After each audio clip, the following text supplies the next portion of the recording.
All right. Our next speaker is a marketing technology solutions architect whose clients include Fidelity Investment, Rapid7, Vim, Vidyard, and many others. Well, Bill Anderson is the founder and a trainer for the Marketing Technology Council. So whenever Bill is not offering consultation, you will definitely find him helping people enter the marketing technology industry. So now, without a further ado, let's welcome our speaker, Bill Anderson. Hi, thank you. No Can you problem. hear me okay? Yes, I can hear you definitely. Excellent. All right, so let's. Ready to go? Yes, Okay, can you see my screen okay? yes, I can see your screen as well. All right, great. So today we're going to talk about the anatomy of a demand generation program. I am a solutions architect at Demand Spring, which is a consultancy that we have large clients in the financial services and technology space. And what I find is a lot of my newer clients and students have a difficult time understanding the complexity of the demand generation. So the structure of this talk, what we'll talk about first is the players, their roles and responsibilities.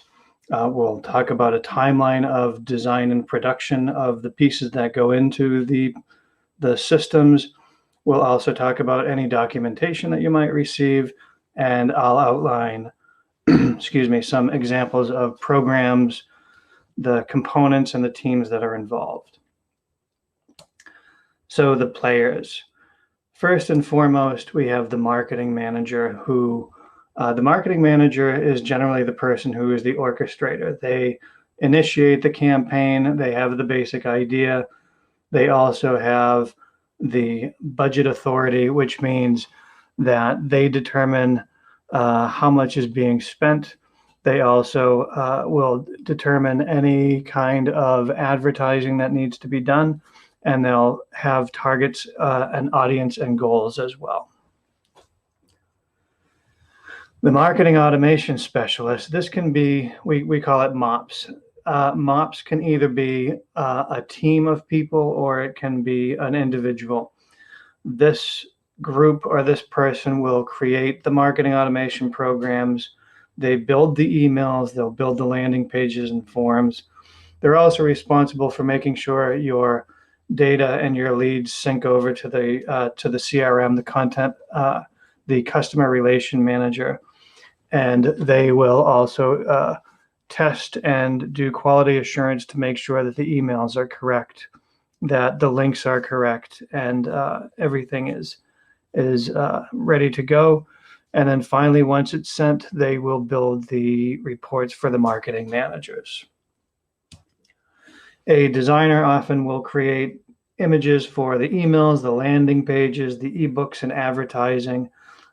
Designers are often contractors. Sometimes you have them in-house. It depends. And then finally, you have a writer, and writers write. In this case, what they'll do is they'll write the copy. They may write any of the smaller micro text like buttons and hint texts and things like that. Timelines. Many clients have difficulties to understand how these people and all the things work together. So a typical timeline has two parts. One part is design and the other part is production. Generally, when we think about marketing automation, we think about the production side of things, but there's actually quite a bit that leads up to that. So first is the kickoff meeting where people will get together. They'll discuss the scope of the project. There will be a creative brief that outlines things like your target audiences, the websites that this may have ads on, and so on. Then once that team leaves, they'll go off into their different directions. The media buyer will purchase any media, any advertisements, any sponsored content or placement. A copywriter will begin to craft the copy and the emails and any kind of information there, and then the designer's going off to do banner ads. They'll design the ebooks, for example, or any images that go into the overall program. After that, it gets moved over to production. This is where most people who are in the marketing automation space are comfortable with. So inside of production, marketing operations will go into the Mautic program, build out the audience lists, the assets. They'll create the reports necessary and finally do the lead flow so that when someone is successful, they get passed over. Once that's built, you do a QA, exactly the same thing. You test your audiences, and in that case, what I suggest is that you circulate you actually download and you run your audience lists and compare that and go internally and ask people, like your salespeople, do these people look right? With larger audiences and larger databases, that's really critical. Your assets, obviously, you need to proofread. You want to click every link. And also you want to test the reports and lead flow. So if you have, for example, let's say you have a webinar, you'll want to go in, send yourself test emails, click on the links, register, make sure everything's working, make sure you're registered, and really go through all of that QA process. Then finally, you send your emails, you monitor those emails sends to make sure that nothing happens, and then you report on that. Project documentation. This is something that really varies quite a bit around the industry. So this is the ideal situation. You have everybody in a room. They're all cheerful and collaborative. But usually what you get is you'll get a creative brief, which will give you background and objectives and audiences and things like that. You might often get a great timeline that outlines exactly how this thing's supposed to be programmed, who's the teams involved in each section and the timelines, things like this. This is awesome when you can get it. More than likely, you're going to get something like this, which is the marketing manager drags you into a room and you start whiteboarding away. And when this thing's over, you need to take a photo and go from there. I get this. This is probably the most often that I see, honestly. Yeah, but that's okay because you can really break this down. So if you look at a typical whiteboard like this, what you see over here on the left is you've got your media buy, your ads, who the email is going to. Here we're saying we want to go to art directors and creative directors, but not students, and we want to keep this to USA and Canada. And then what we'll do is we have what, which is the assets, and we're talking about, we have ads and emails, thank you pages, autoresponders, and there's a budget in here. And then finally, we have some goals for success, which is our KPIs, key performance indicators, which say, okay, we want to bring in 2,500 new leads, net new leads. And for that, we want to generate $80,000 in new pipeline, which then we can calculate our return on investment. And then the marketing manager and you might sit down and really sketch out these campaigns and all the assets that are involved in that. So what I'm going to do next is I'm going to run through some examples of projects and the teams that are part of that. In this case, what we'll do is we'll start with simple email blast and go increasingly more complex, and I'll just give you the outlines of what's needed and we'll go from there. So a typical example is an email blast. It's about a 3 to 5 day turnaround. And what happens here is there's usually a marketing director, a marketing manager, a designer, and a marketing operations person. The marketing manager will often write the email at this point because it's pretty small. So someone will write the copy, the designer creates the images, or you pull them from a library, and then you need to build a list, send the email, QA that email before you send it, and then finally report on this. Now, a newsletter is pretty much the same thing, but it's a little bit more complex because there's much more copy, and so in that case you might have a writer that comes in as well, but pretty much this stays the same. Gated content, that is something like an ebook or a white paper or a toolkit. There, what's happening is you have an asset that is behind a landing page with a form. You register, you fill that out, you download the white paper. In this case, it's marketing manager, writer, designer, media buyer, because often they'll ask to bring in from outside third-party vendors and so on, and the marketing operations professional. In this case, you're creating an ebook and a white paper, so that's the designer and writer. The media buyer will create publications, targeted publications. You, as a marketing operations professional, will be creating the targeted list and running that by your managers and sales. Build the invitation email. There's a landing page and a form. Often there's a thank you page or a confirmation page. You will send an autoresponder email when somebody successfully fills out that form. I personally like to keep the link to the asset in the email, because what I find is often people will give you fake emails in order to get the ebook, and then so if you have the asset and a link, then that kind of, they have to give you a valid email, so it keeps your database clean. We have a webinar or event. These are probably one of the most complex programs that you can build. And so here you have a manager and an event manager. The event manager will give you the details, the venue, they'll help build those targeted lists. And then, of course, you have your typical team of writer, designer, media buyer. So in this case, this setup is a little bit different, because what you're going to do is you're going to have a targeted list, and you're also going to be sending people from your database, which means there's going to be multiple sends. There will be multiple emails. In this case, you have a first email that you send out. Sometimes people do save the date, that's what's coming up. You will have a second email for the people who didn't respond. So they were sent the first time, but they didn't respond. So then you send it a week or two later. You'll create a landing page and a registration form for people to sign up. And often there will be a thank you or confirmation page that you send them to as well. You have an autoresponder confirmation page, email that will be sent immediately on registration, that will have all of the event details and a calendar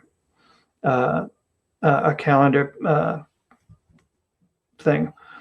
And then you may have wait steps in there, so that you create a one-day reminder that one day before the event, it automatically goes out to anyone who registered for the event or the webinar, reminding them that this is coming up.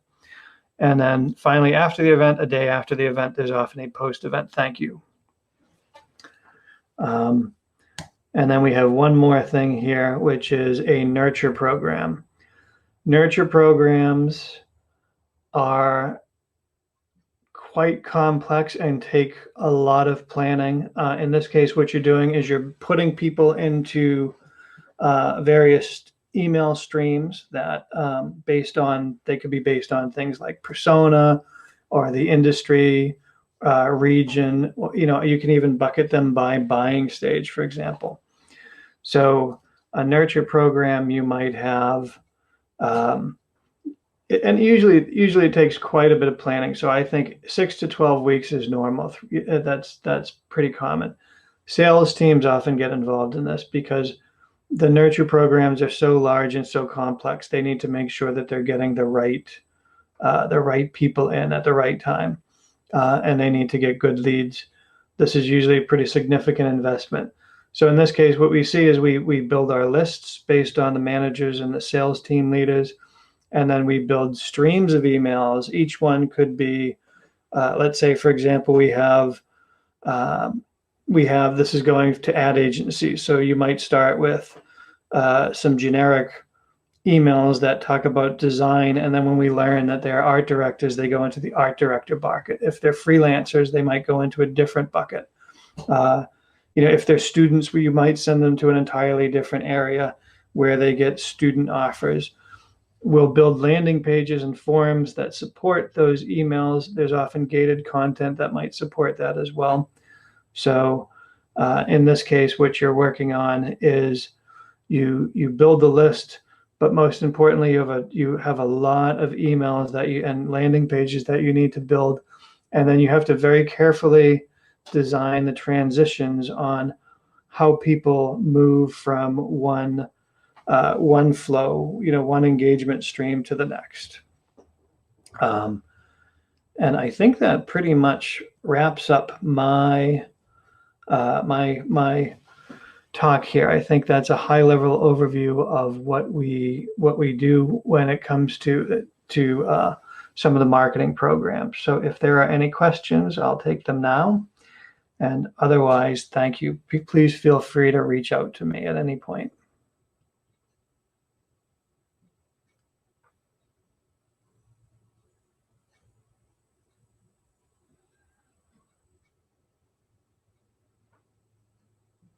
Any questions?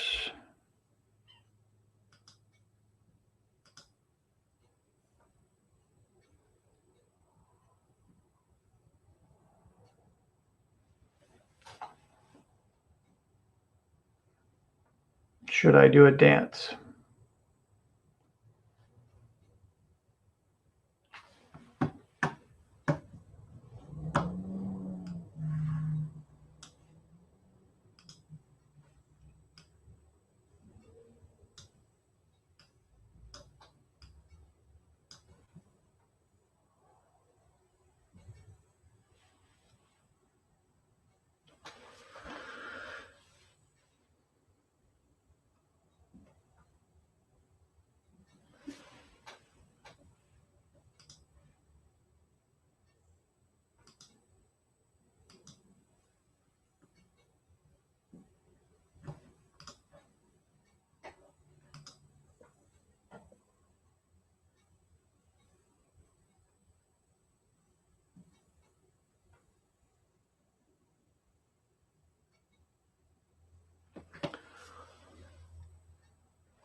So I have a question here, which is,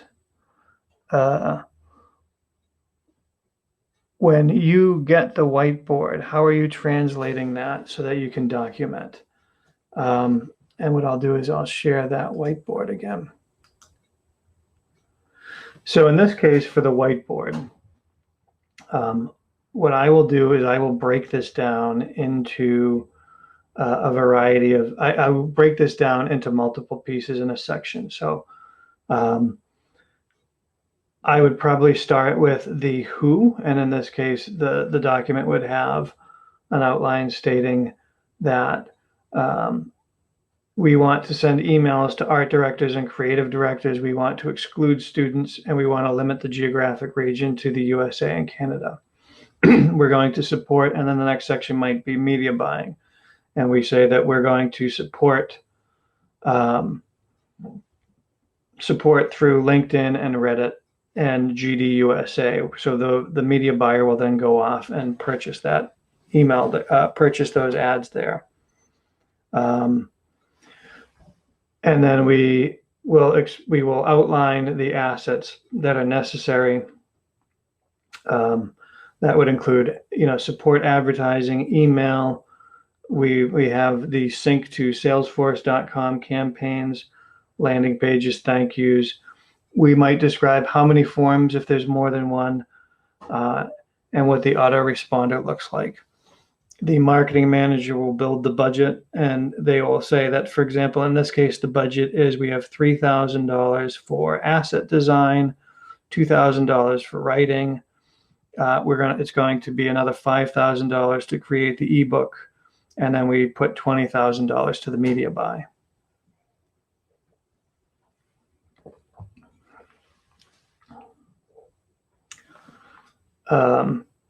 When we talk about KPIs, what we're talking about here is each campaign needs to have a key performance indicator that measures success. And so in this case, the marketing manager has determined that we want 2,500 new leads that have never been in our database before. And of those 2,000, or of the entire campaign, we want to generate $80,000 in new business. And in return, the return on investment will be about 2.7, and the cost per lead should be about $12. We will then sketch out the campaign and the campaign flow. In this case, we have advertisements, and we measure the clicks through UTM codes. We'll have email invitations that go out to our database that will go into a landing page with a form. Once that form is filled out, then what you'll do is you'll get the autoresponder that will have an ebook that will have the autoresponder will send you a link to a download page where you can grab your ebook. And then finally, with consent, we will then add them to a nurture program. Okay. I'm going to go through these example programs and teams.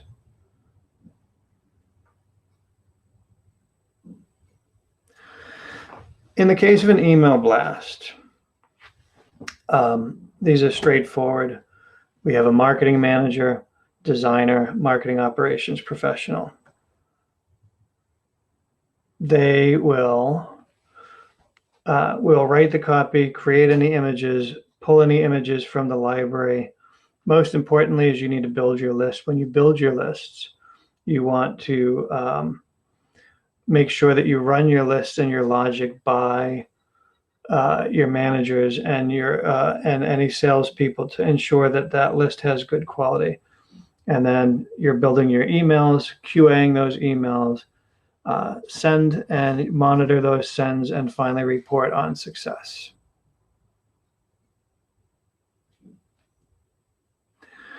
Gated content usually takes about 4 to 8 weeks because they're much bigger. A lot of this has to do with media buying as well as building the actual asset.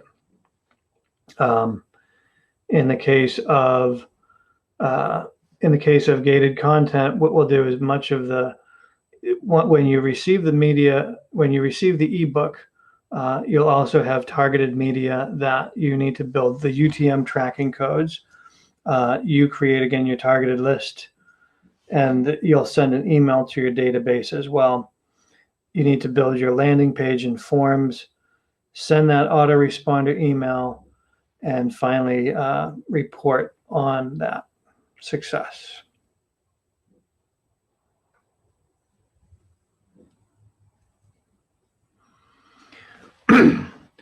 Webinars and events take the most. There's multiple emails that go out here that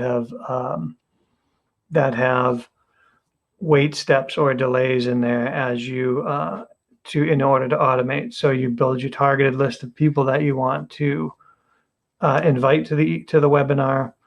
Your first email that goes out may be save the date, or a simple email that asks people to attend. There's a link to a registration page with a landing page and form. If the people don't respond, you may have a wait step that sends a second email that says the first email was sent, yet people did not click or did not fill out the form. Therefore, send a second time. You'll have built a landing page with a registration form and most likely a confirmation page as well.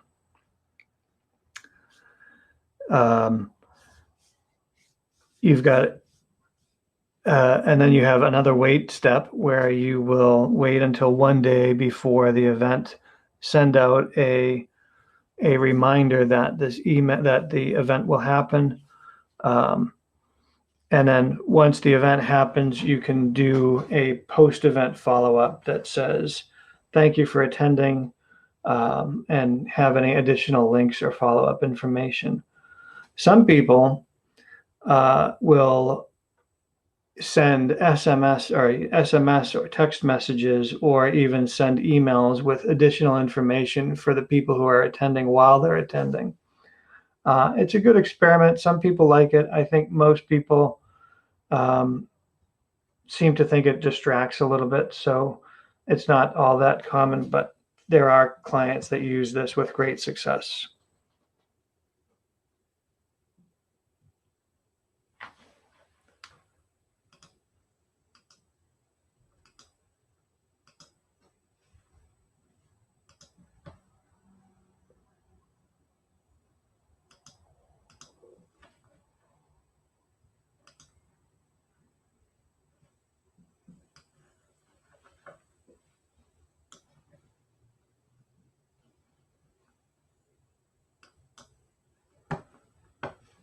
Okay,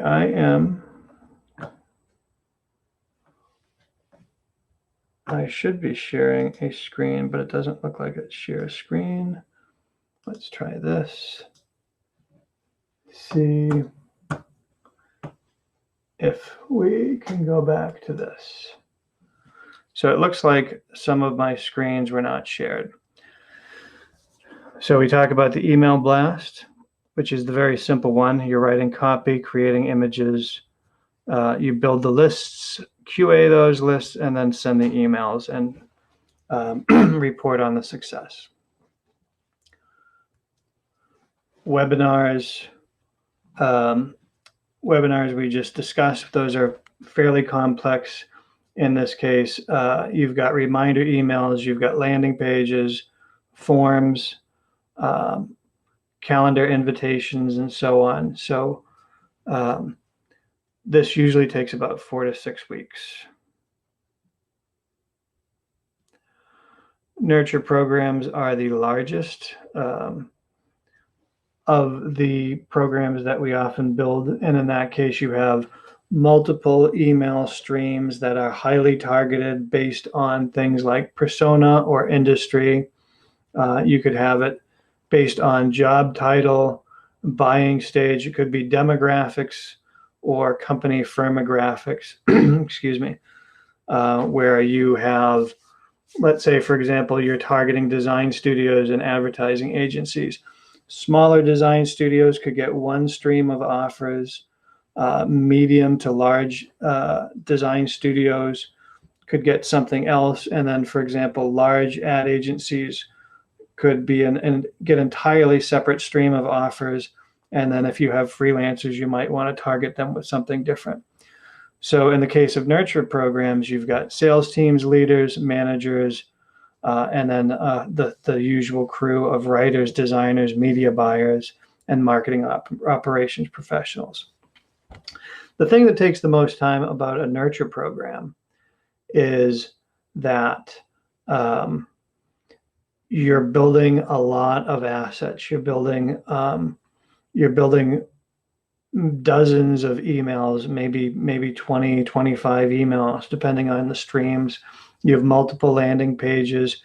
You often have gated content. So what companies will do is they'll look through their library of resources of stuff that's already been published and then post those as part of gated content so that you're always pointing people to the content that exists. And I think I'm still wrapped up early. If anyone has any questions, please let me know.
So I'll give you some examples of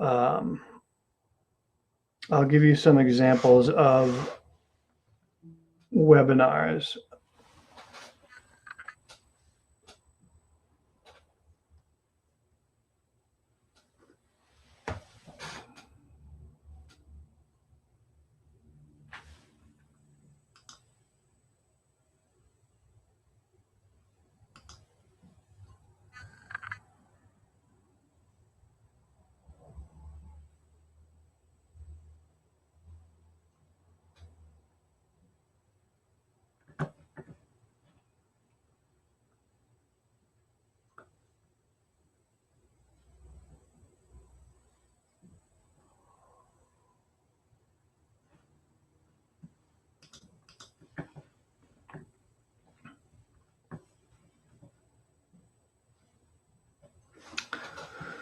So with nurture programs, let's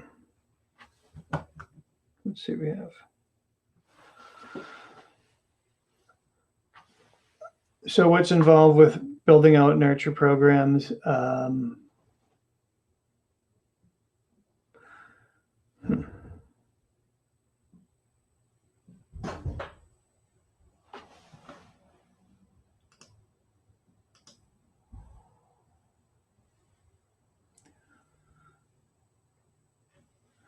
So a question came up. How often do you get to work with large teams like you outlined here?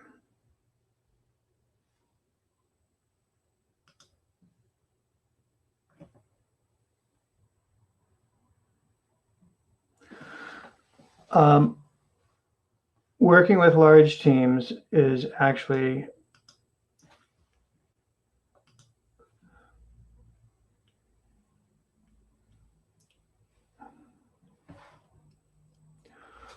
working with large teams is fairly common with small to medium-sized enterprises. What I do find is that with smaller companies, you'll often have outside resources like freelancers, freelance graphic designers, and writers, particularly.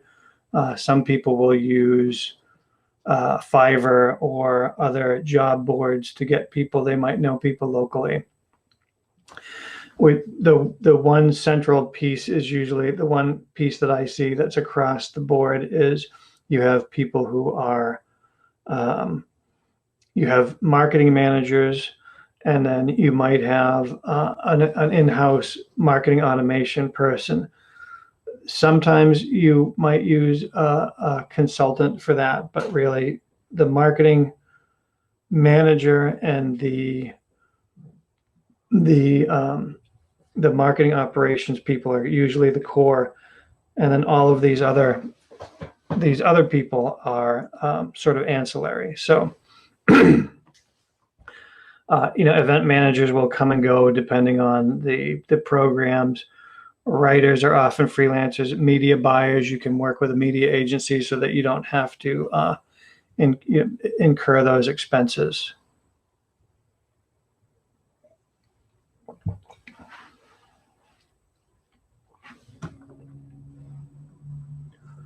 What is another question?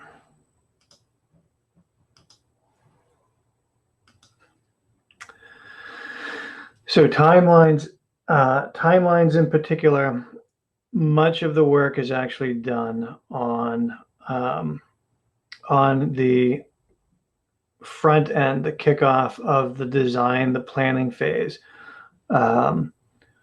The creative briefs are critical. That's something that I often don't see, but this is really the thing that drives. And so the documentation is important because without having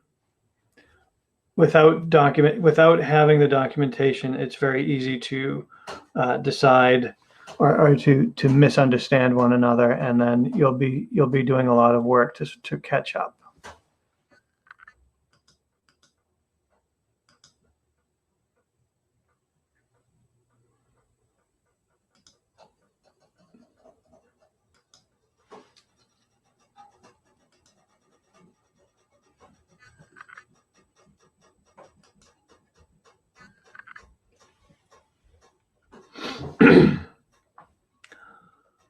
A good deal of the timeline comes into building out the program, obviously, but I think that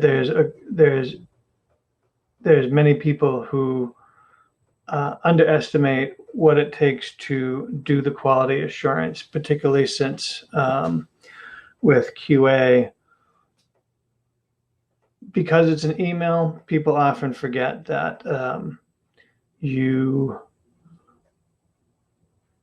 can really embarrass yourself quite a bit if you're not careful by sending out to the wrong people. You see it time and again, but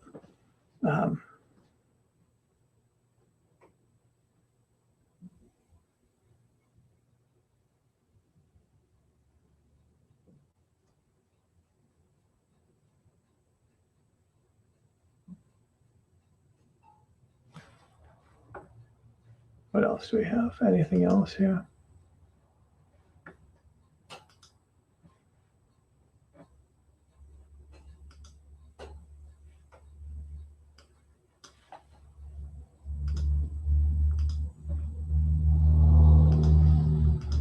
Questions? Any more questions?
Let's see if I can get another question here.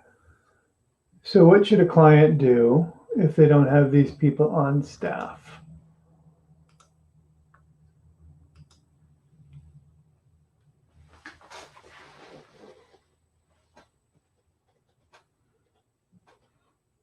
Let's see if Rowan will come in and ask any questions.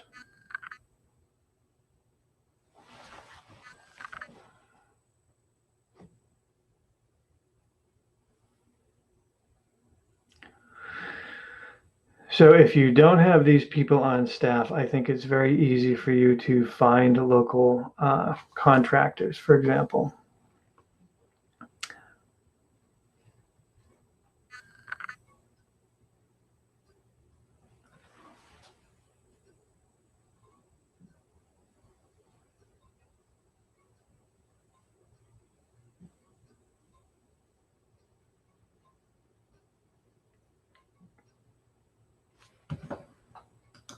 Do I see any comments? I don't see any comments.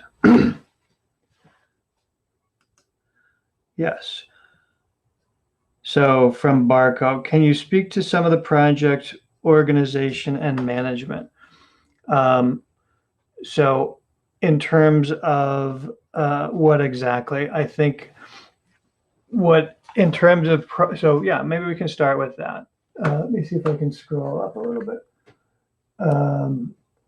What we often will get is we'll get a creative brief like this.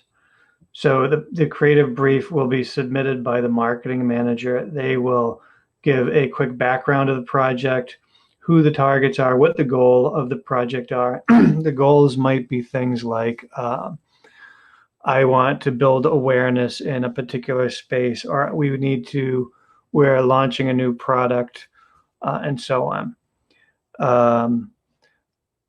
Then what actions define the success of the project? That in particular would be, the key performance indicators, how many new leads we want in, how much sales. So once you get these objectives, we break that down into a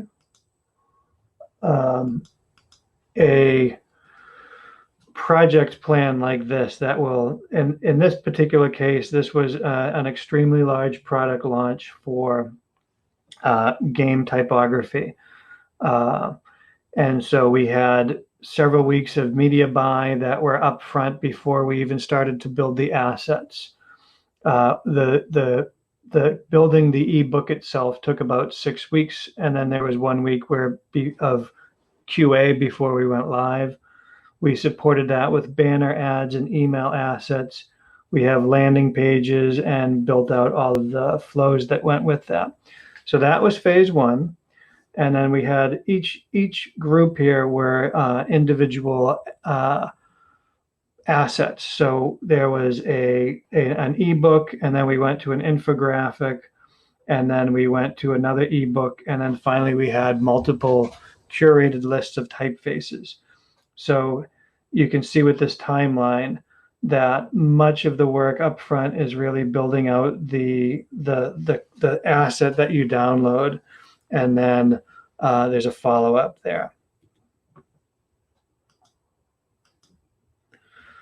So, and in terms of organization, it's really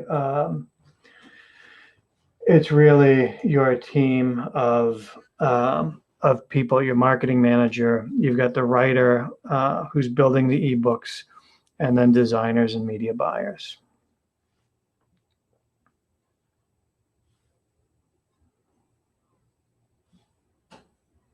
Anything else I can answer?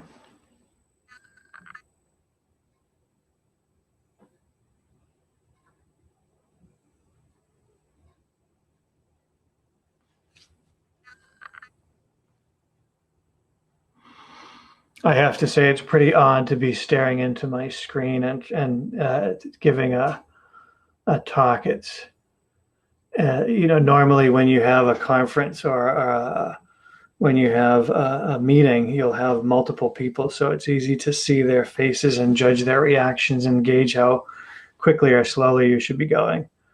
And in this case, I'm staring into my slides and completely blind here. So I think I went a little bit fast.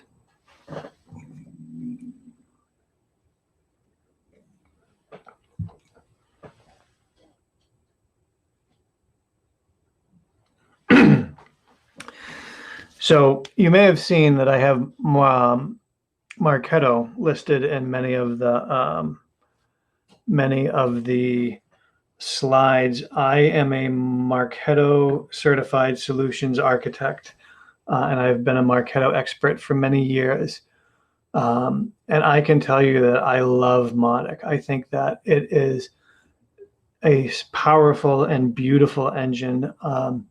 It's extremely robust, and I think it is super good, particularly for nonprofits and small businesses, and in terms of the power that you can give people. So one of the things that I want to do is really focus on nonprofits and see how we can use Mautic to leverage to help them, because they have so few resources available these days that I think that it could be a great thing.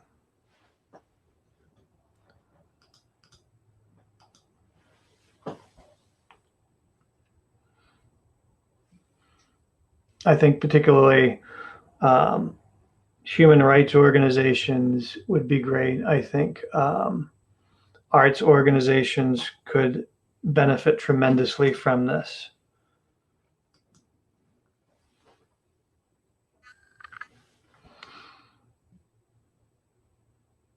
Any other questions?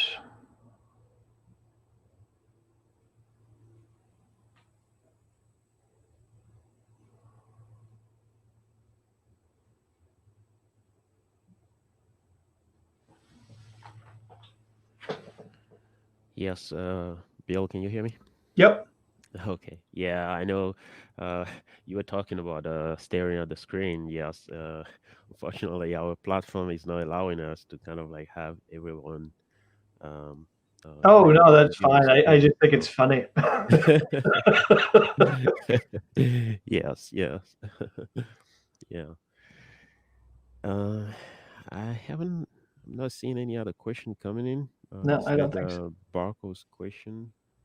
Um, and yes, when it comes to what you just talked about, using Mautic for, I mean, especially for small businesses and nonprofit organization, it's definitely going to be a plus for them, because when it comes to any kind of like marketing automation platform, it get expensive like very Oh very yeah, quick. yeah. It gets incredibly expensive fast. Yes, fast, really really fast. Yeah, Depending on what you're trying to achieve with the platform and all that. So um, yeah. And I find the biggest difficulty for clients is that they have to understand the mental model of marketing automation, and it's very different from what they're used to. It's much more than just a simple email send. yes, yes, You yes, know, and definitely. so and and so they just don't know how to build these things out. They don't know how to take advantage of it. So I think that's where uh, things like MautiCon are really important. Yes, it is. So, so do you think that how am I going to put it? Mhm. They're going to be able to use Mautic. What I'm trying to ask is like, n- do you think there is any other barrier rather than they don't know that Mautic, a platform like Mautic is not just like send email kind of tool, but it has a lot more depth into Mhm. it rather than that. Do you think they um, they will find it easy to learn it, or do you think there will be a barrier? Because Yeah.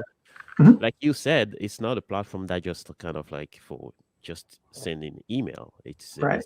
it's it's more than that. So my thinking, or I'm believing that you have to actually um, go and learn, basically know what you're trying to do marketing wise or marketing campaign wise Yep. before you can now go to the tool, because as we're saying is this is just a tool, but you need to know what you're trying to do with the tool before you decide to use it. Right. I Yes. agree with you. I think what I find is that um, there are certain people who pick it up extremely quickly and understand it right away. Hmm. Many people, particularly web designers and email marketers, they understand the paradigm quickly. Okay. Traditional marketers often don't. They struggle quite a bit with the whole idea of building lists, and they get hung up with the logic. And I think there are some people that they just never will understand it because it's it's almost a drag and drop programming environment. Yeah. And if you can't think logically and you can't think in terms of repurposing things, then what I find is that they create these incredibly complex programs or situations and they can't maintain it. And so they ultimately give up. Yeah. Okay. I see. Yeah, and that's very true. Yeah. You have to, yeah, you have to have a logic thinking behind what Yeah. you're doing. Otherwise, you're gonna get lost and you feel frustrated to the point that you feel like this tool is not useful, but Right. rather it's the thought process that's might be wrong in the beginning. Yes. And I think part of that is because when you get the tool, the first thing you want to do is start pushing buttons. And you don't you That don't is want to true. put the upfront planning in, That is true. That is right? true. And that's a real that's what. And then I think the second thing is many times you have people who they think that each individual situation requires a special case, and then they use new fields and they create custom fields and custom workflows, when if they spent the time to think through it, they could see that they could easily repurpose what they have or use the stuff that's right out of the box. Yes, definitely. Yeah. But I do have people who within 2 weeks uh, of picking up, or learning the program, that they're sending, uh, you know, um, they're building 10, 10 city email campaigns that are going, that support their webinar or their event, and they're just doing it on their own because they Oh got it. wow. Yeah. Yeah, Oh. yeah. Yeah. Yeah.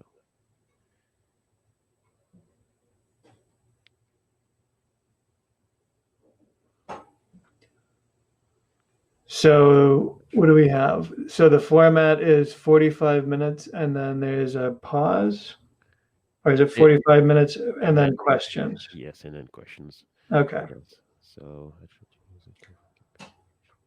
So I was very early then. Yeah. Yeah, I think we started really, really on time too. So Yeah. So, and where are you located? Nevada. Okay. Yes, Las Vegas. Nice. Yes. Yes. It's nighttime here right now, Hmm. or I should say early morning Yeah, because yeah. it's now 4 a.m. So yeah, Oh, we funny. started around 1 a.m. here. So Wow. yeah, yeah, that's uh, that's I should say another beauty about doing everything worldwide and virtual. So Yeah, I agree. get people get to stay at home, but they are awake Hmm. very early Yeah. to So, attend. and that's the great thing about the open source community is that you've got colleagues worldwide, and Hmm. you have a much more interesting and bigger variety of viewpoints, which I Yeah, think is really great. definitely. Definitely. All right, so let me see maybe here just catching attendance of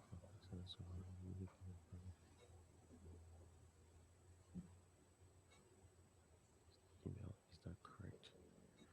Okay, I'm not sure if this really portrayed to the presentation, but this one he's asking if an email is a unique identifier.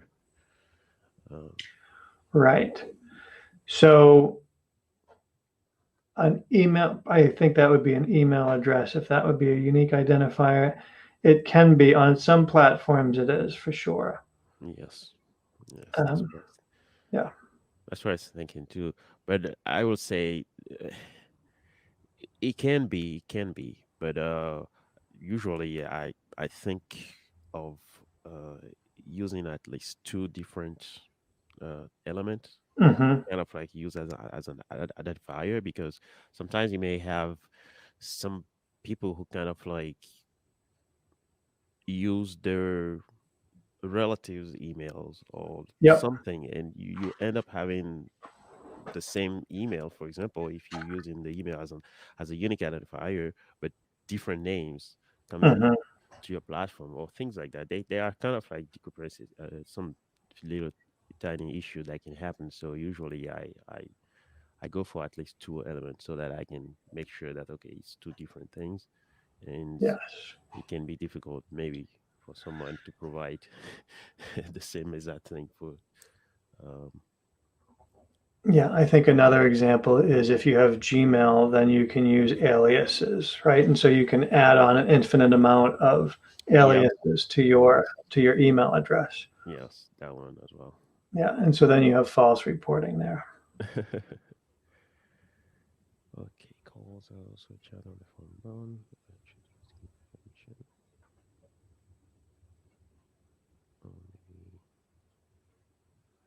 Yeah, this one is a purely a question related to Mautic. Mhm. So he was talking about having an issue with the configuration, but I think we can directly answer him through email on that. Mhm. We can integrate.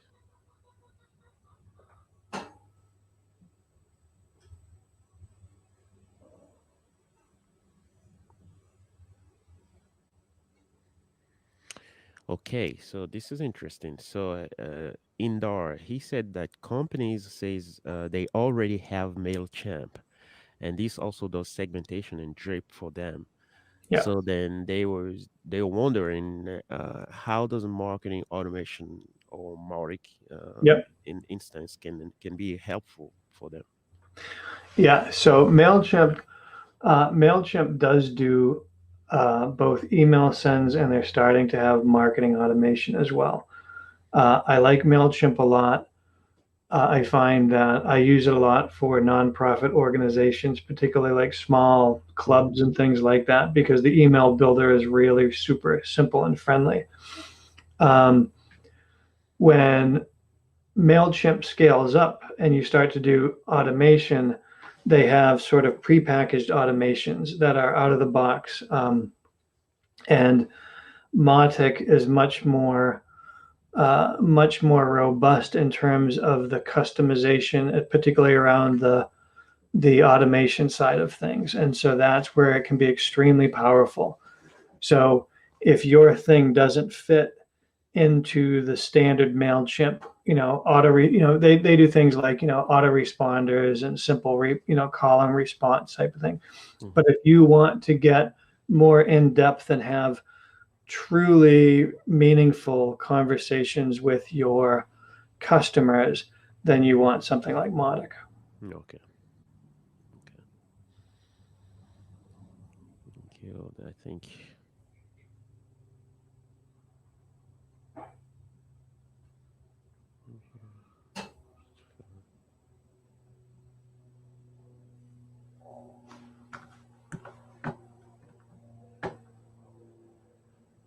This one's proposal.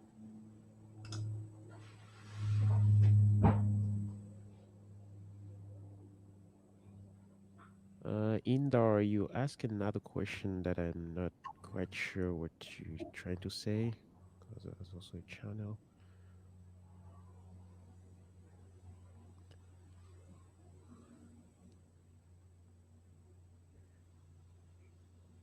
Calls as also a channel, therefore, inbound call from prospect can be given points.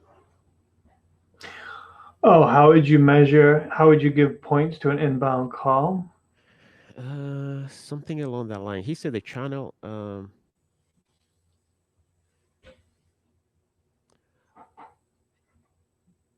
yes, yes. Basically, he's wondering how to, yes, yes. He's trying to, he's wondering how he can give point according to uh, calls. Like if he receives calls, for example, from his customer or things like Mhm. that, or he's So I think there's a couple ways you could do that. If you have a platform that integrates with Mautic, you could create an API call that would then, uh, you know, push a trigger that says add points. More than likely, depending on your content man or your CRM, what I might do is, for example, if you have Salesforce, um, if you log a call, then you would log an activity. And then if you can get that activity to trigger so that you can add points in Mautic, that would be the way to do it. So essentially, and unfortunately, I'm going to talk about Marketo for a minute because mhm, but you can call any actions in the CRM like Salesforce, and you can use that as a trigger to then add points in Mautic or in Marketo. Um, and I think you can do it in Mautic as well. yeah, I'd have to go back and build it and see. But I think that there's a few ways around it. There's no easy way to do it, but I think what you want to do is you log the activity and then you have to manually make those points happen. It's not something that comes in otherwise because there's no cookie or anything involved there. yeah, definitely. Okay, so last question, I think. Max, he said, point scoring per contact is then a mixture of different unique identifiers? Point scoring for contacts, a Yeah, mix of unique identifiers. I think so. And he elaborated a little more. He said, does including email addresses, IP addresses, will that explain how Mautic track the contact in the system? Mm, So Mautic usually tracks a contact in the system by setting a cookie that you put in your Google Tag Manager or mhm, or in the code of your website. When you are using when you're sending an email, that email click will also record um, points that way. So mm, you need to associate an email address to the cookie in order to really be able to track people across. I don't like IPs very often because an IP address can often be incorrect. Either, let's say, for example, somebody's traveling, and mhm, so you're in Hanover, Germany right now. that IP address is going to come up to be something totally different. If you are on one of the major networks, you may not necessarily get the correct IP too. So Okay. IPs can work only for extremely large companies, and even then it's iffy. Okay. Okay. Well, I think we're gonna wrap it up. That was Perfect. yes. Well, thank you very much for your time and um, sharing your knowledge with us. And My pleasure. thank you very much. Okay, take care. All I'll right. see you Take care. around. Yes. Yeah. Bye Bye bye. bye.